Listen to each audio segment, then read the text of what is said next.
భద్రాద్రి కొత్తగూడెం జిల్లా భద్రాచలం శ్రీ సీతారామచంద్ర స్వామివారి వైకుంఠ ఏకాదశి ఉత్సవాల ఏర్పాట్లపై జిల్లా అధికారులతో సన్నాహక సమావేశం నిర్వహించారు. సబ్ కలెక్టర్ కార్యాలయంలో నిర్వహించిన ఈ సమావేశంలో కలెక్టర్ జితేష్ వి పాటిల్, జిల్లా SP Rohit Raj, ITDA PO Rahul, ఆలయ ఈవో రమాదేవి హాజరయ్యారు.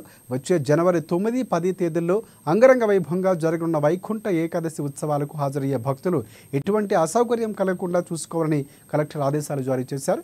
భక్తులకు హాజరయ్యే వీఐపీల వసతి సౌకర్యాల విషయంలో ఎవరు జోక్యం చేసుకోవద్దని పూర్తి అధికారాలు ఆర్టీఓకి ఉంటాయని చెప్పారు. ఇక భక్తులకి లడ్డూ ప్రసాదం విషయంలో కూడా అధిక సంఖ్యలో కౌంటర్లు ఏర్పాటు చేయాలని దేవస్థానం సిబ్బందిని ఆదేశించారు.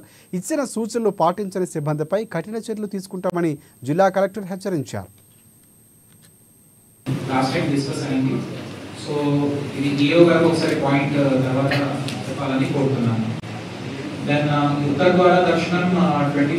లాస్ట్ టైం అయితే ఇది 23 డిసెంబర్కి జరిగింది అండ్ ఏబిసిడి ఈ సెక్టర్స్ అట్లా డివైడ్ అయింది.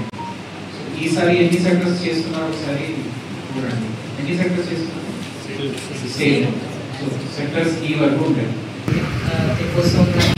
వైకుంఠ భారతదర్శనం కానీ దీనికి సంబంధించినటువంటి ఏర్పాట్లు ఖచ్చితంగా సార్ చెప్పిన విధంగా ఏమన్నా అవసరమైతే కొన్ని మార్పులు చేతులతో కూడా మేము చేయాలి.